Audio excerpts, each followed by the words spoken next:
Esta semana en Vaticano el Papa Francisco se reúne con discapacitados y pide que la Iglesia busque una mejor inclusión de estas personas en las misas dominicales. La Iglesia Católica en Papúa Nueva Guinea es muy particular. Conozca al obispo Donald Lippert y escuche su historia como misionero en este país de Oceanía. El Santo Padre mantiene una conversación en vivo con los astronautas que trabajan en la Estación Espacial Internacional. Descubra con nosotros todos los detalles de su conversación. Para esto y mucho más, Vaticano comienza ahora.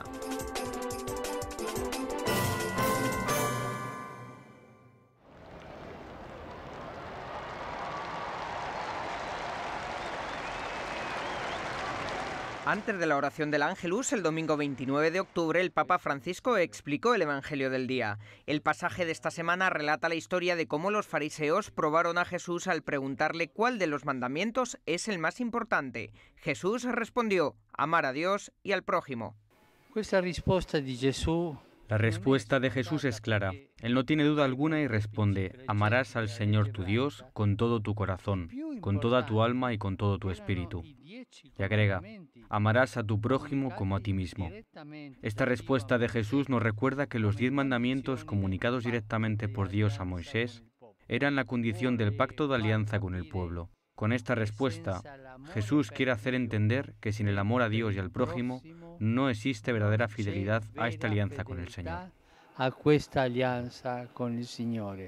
El Santo Padre afirmó que Jesús buscaba ayudarlos a poner orden en su religiosidad, a restablecer lo que realmente importa y a destacar lo que no es tan importante. Lo que Jesús propone en esta página evangélica es un ideal estupendo, que corresponde al deseo más auténtico de nuestro corazón. De hecho, nosotros hemos sido creados para amar y ser amados. Dios, que es amor, nos ha creado para hacernos partícipes de su vida, para ser amados por Él y para amarlo, y para amar con Él a los demás. Y para darse cuenta de esto, el Santo Padre dijo que debemos recibir el amor que proviene de Dios en la Eucaristía. El sábado 28 de octubre, el Papa Francisco realizó un llamado a los líderes políticos y religiosos de Europa y señaló que la familia debe ser considerada el modelo de nuestra sociedad. La familia es la unión armónica de las diferencias entre el hombre y la mujer, que cuanto más generativa y capaz sea de abrirse a la vida y a los demás, tanto más será verdadera y profunda. Del mismo modo, una comunidad civil está viva si sabe estar abierta, si sabe acoger la diversidad y las cualidades de cada uno, y al mismo tiempo sabe generar nuevas vidas, así como también desarrollo, trabajo, innovación y cultura. Importantes líderes religiosos y laicos de Europa se reunieron en Roma del 27 al 28 de octubre para asistir a Repensando Europa, un encuentro organizado por las conferencias episcopales de todo el continente. Persona y comunidad son por tanto los pilares de la Europa que como cristianos queremos y podemos ayudar a construir. Los ladrillos de este edificio se llaman diálogo, inclusión, solidaridad, desarrollo y paz. Acontecimientos recientes como el Brexit, la declaración ilegal de independencia en Cataluña, España y la crisis migratoria están creando una sensación de inestabilidad en toda Europa. Ante el panorama político actual, el Papa Francisco manifestó que el objetivo principal de la Unión Europea es la paz. La Unión Europea mantendrá fidelidad a su compromiso de paz en la medida en que no pierda la esperanza y sepa renovarse para responder a las necesidades y a las expectativas de los propios ciudadanos.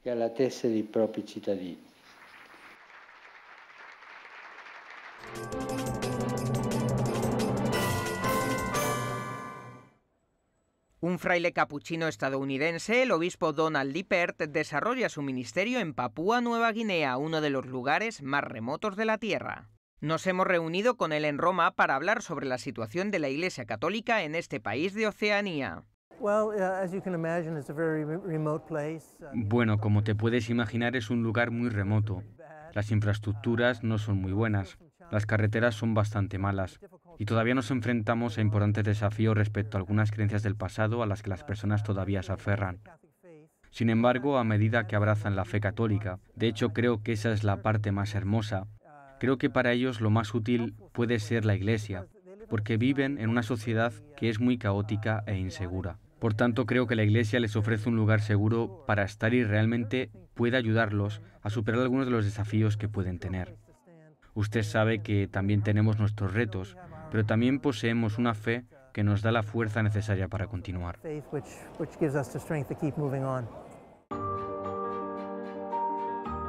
El obispo Lippert llegó a Papúa Nueva Guinea hace ya 10 años. En 2012 fue nombrado obispo de la diócesis de Mendi, en la región montañosa del sur del país.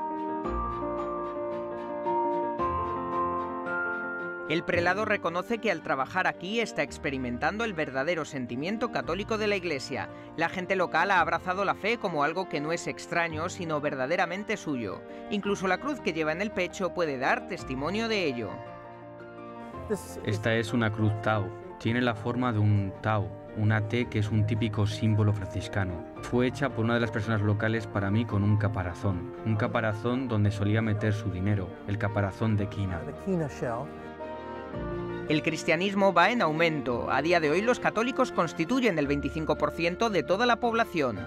Uno de los signos visibles de este crecimiento es la construcción de una nueva iglesia en un área pastoral de la diócesis de Mendi.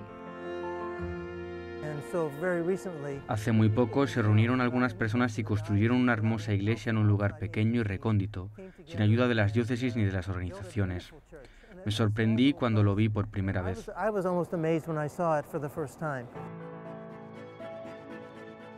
Es un área pastoral, por lo que mientras construyen este edificio de la iglesia, también están trabajando para construir la iglesia, la comunidad. Y eso significa que se están volviendo más autosuficientes en términos de finanzas. Pero también tienen ministros activos, un liderazgo parroquial entre los laicos, así como un número importante de jóvenes que están involucrados en la iglesia. El obispo Lippert también está viendo un cambio positivo en la mentalidad de las personas. Cuenta que en el pasado vivían en constante temor ante los espíritus malignos y las luchas tribales, pero después de abrazar la fe católica, ese temor se está disipando. Para mí, esa es una de las mejores cosas, que la fe que han abrazado los libera del miedo que durante tanto tiempo ha estado tan presente en sus vidas.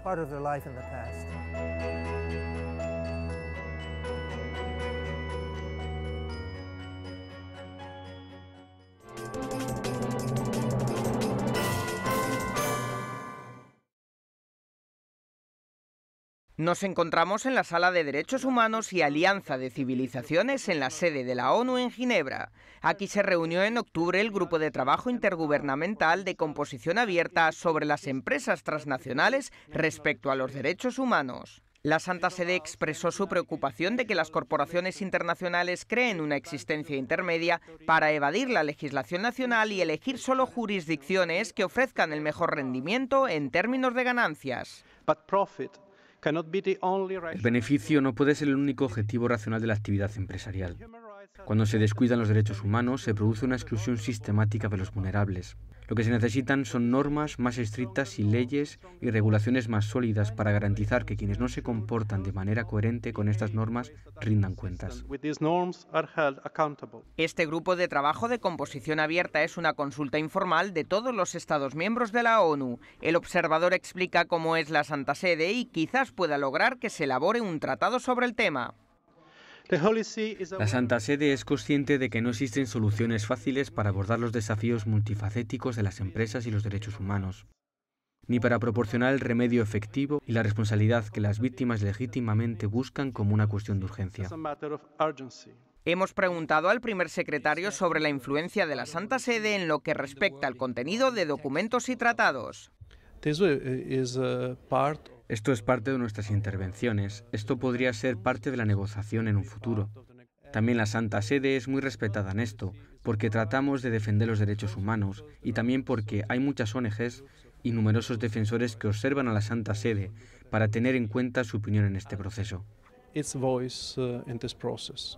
Las leyes laborales y corporativas varían de un país a otro. Uno de los objetivos de la ONU es la globalización de estas leyes. Por lo tanto, el objetivo de estos grupos de trabajo fue también reafirmar que las obligaciones de los Estados miembros respecto a la protección de los derechos humanos no se detienen en sus fronteras.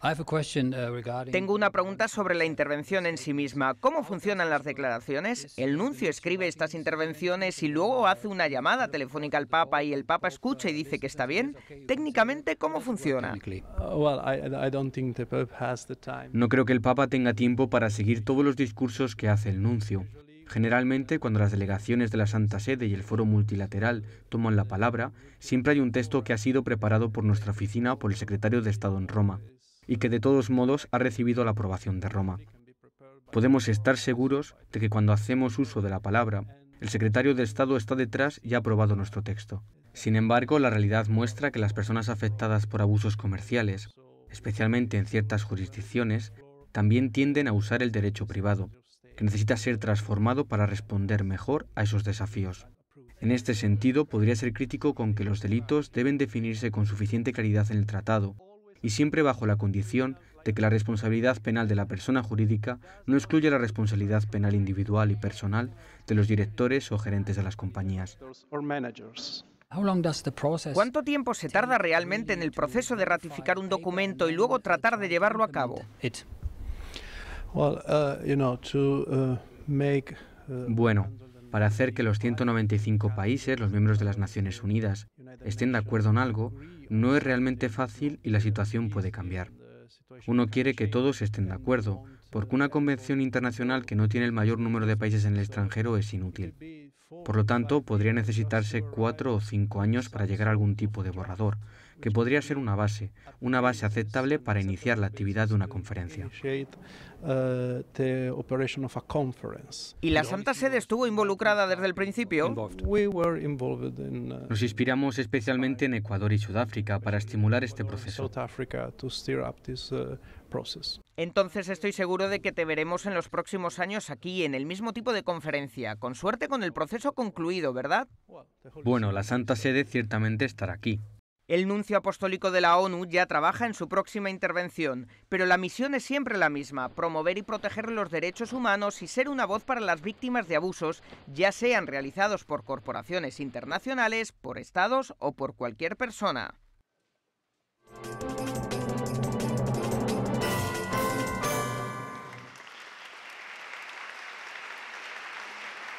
Las personas con discapacidad intelectual y personas que se encargan de ellas provenientes de todo el mundo se reunieron en Roma para reflexionar sobre una mejor manera de participar activamente en la vida de la Iglesia. Como era de esperar, el momento más emotivo de esta conferencia de 3 días fue la reunión privada con el Papa.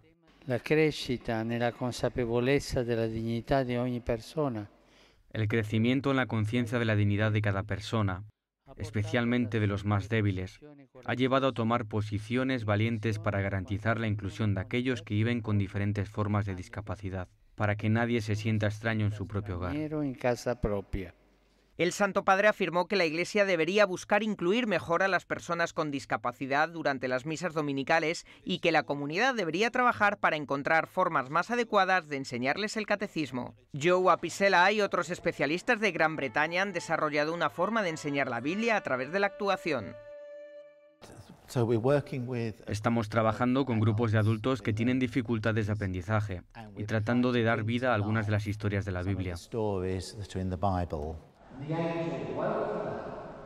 Las historias de la Biblia son narradas para personas discapacitadas y cuentan con su participación. Cada uno de ellos asume un rol. Creo que es muy importante, porque es su forma de mostrar el amor a Dios y mostrar su amor a la comunidad.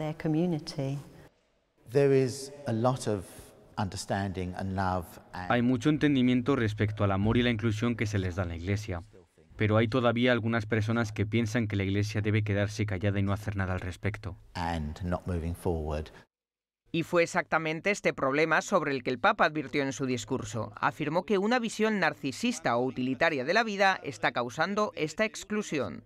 El doctor Liam Waldron, un experto en teología de la discapacidad, cree que la soledad y el aislamiento son problemas muy serios para las personas con discapacidades y dificultades de aprendizaje. Entonces, ¿qué podemos hacer? Existen muchas conversaciones sobre la amistad, sobre cómo la formación de amistades no es tan difícil. No solo debemos incluir a personas en nuestras parroquias el domingo, sino que tenemos que crear un vínculo con ellas que vaya desde el domingo hasta el domingo siguiente. From Sunday to the following Sunday. Hay muchas cosas que las personas con discapacidades pueden hacer en la Iglesia. Con el paso de los años he estado trabajando con adultos con dificultades de aprendizaje. Los hemos visto servir, repartir libros, leer en misa, unirse a los coros y cantar. Joining choirs and singing. Cada uno de nosotros puede contribuir a la cultura de la inclusión. El profesor Liam dice que algo tan sencillo como tomar una taza de té durante la semana con un amigo discapacitado ya sería un gran cambio.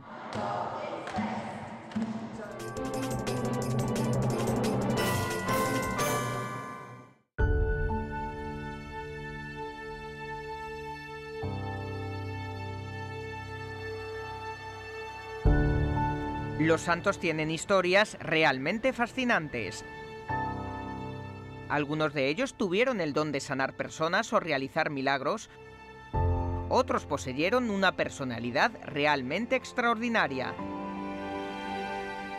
Pero la santidad no se trata solo de tener algo excepcional, porque los santos son también aquellos que con sus vidas han complacido a Dios. La beata María Dolores Rodríguez Sopeña es un ejemplo de una vida santa sencilla. Nació a mediados del siglo XIX en una familia adinerada, sin embargo ella eligió dedicar su vida a enfermos y pobres.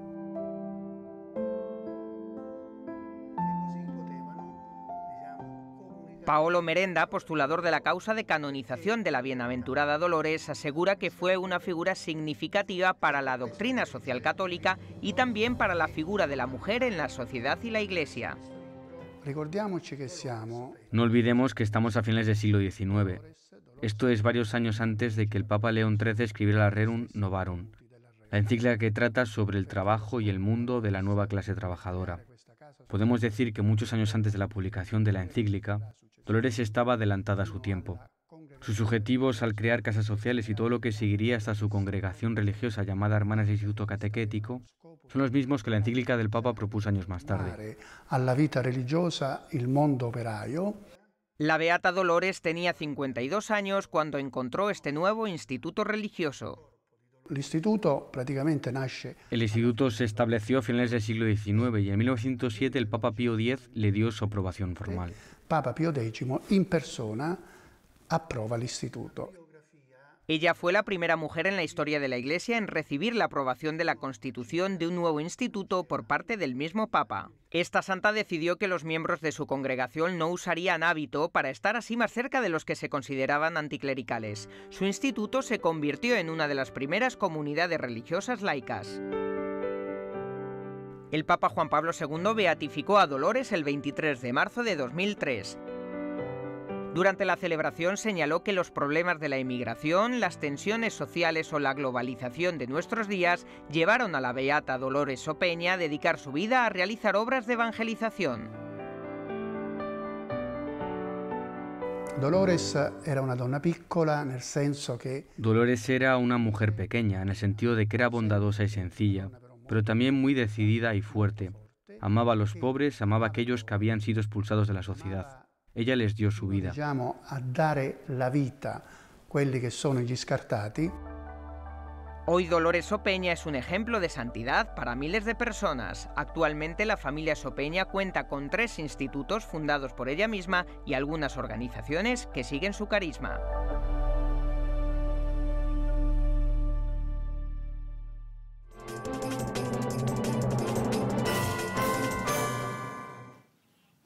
Station, this is Isa PAO here in the Vatican. How can you hear me? El 26 de octubre el Papa Francisco se conectó desde el Vaticano con los miembros de la tripulación de la Estación Espacial Internacional. Jules, Isa PAO in the Vatican. This is Space Station. We hear you loud and clear. Very good, thank you. I now hand over to Pope Francis. Good morning, all. Sua Santità La denominada Expedición 53 está compuesta por 6 astronautas, 1 de Italia, 2 de Rusia y 3 de Estados Unidos. Un ingeniero espacial italiano, Paolo Nespoli, fue el que mantuvo la conversación y realizó las traducciones oportunas.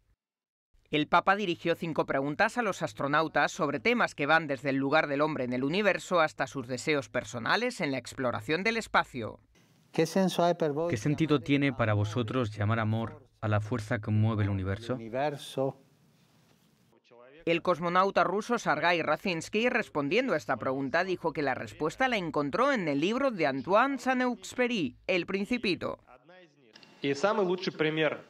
El mejor ejemplo de lo que es amor se representa en este libro, porque este niño pequeño estaba listo para dar su vida, para regresar, proteger y cuidar su única flor.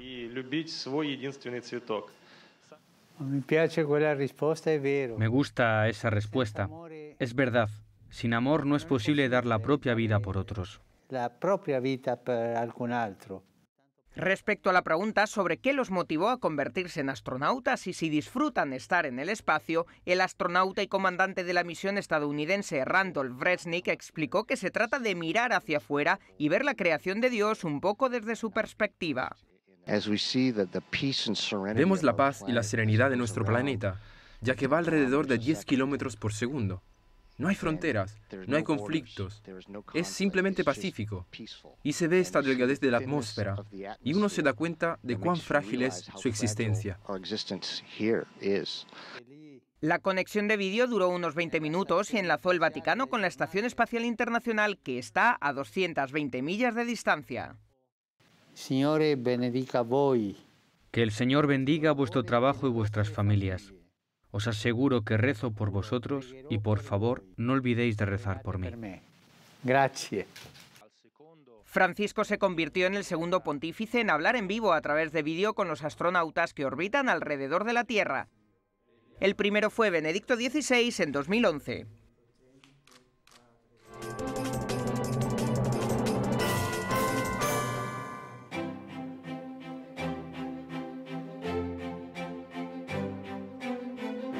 El Vaticano no solo ha vivido este momento con la Estación Espacial Internacional, porque también posee su propio observatorio. Se encuentra aquí a unas 20 millas de la ciudad, cerca de los volcanes del lago Albano, donde el aire es más limpio y las noches son más oscuras.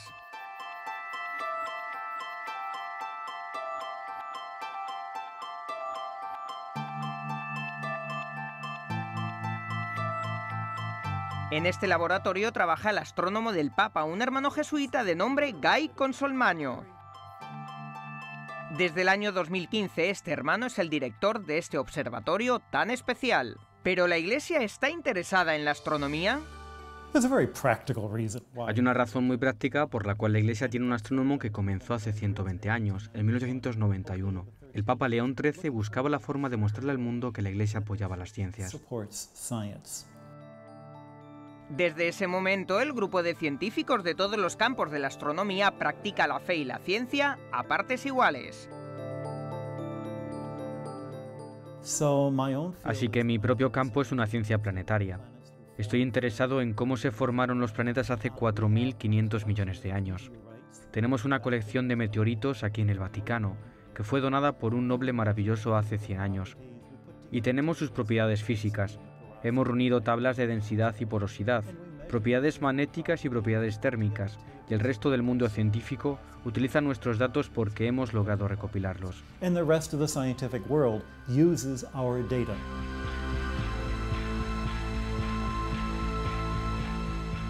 El Observatorio del Vaticano es uno de los ejemplos más brillantes de la fructífera colaboración entre la Iglesia y el mundo científico.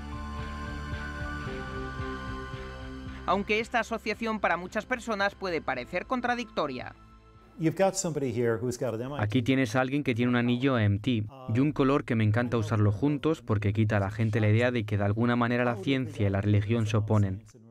No se oponen, no tienen que oponerse, y cualquiera que diga que se oponen es que quiere venderte algo, y tienes que sospechar que intentan venderte. El hermano Guy se muestra convencido de que fe y ciencia se complementan mutuamente porque responden a diferentes cuestiones. La Escritura dice que Dios creó el universo y la ciencia cuenta cómo lo hizo. Cuando veo las estrellas en un lugar que está muy oscuro, nunca dejo de sorprenderme y simplemente me quedo sin aliento.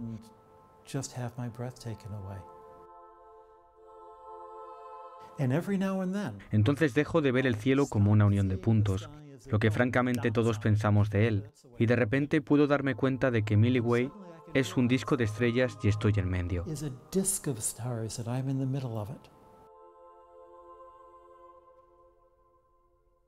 Aquí, en uno de los institutos astronómicos más antiguos del mundo, la fe y la razón trabajan juntas para descubrir cuán grande es la creación de Dios.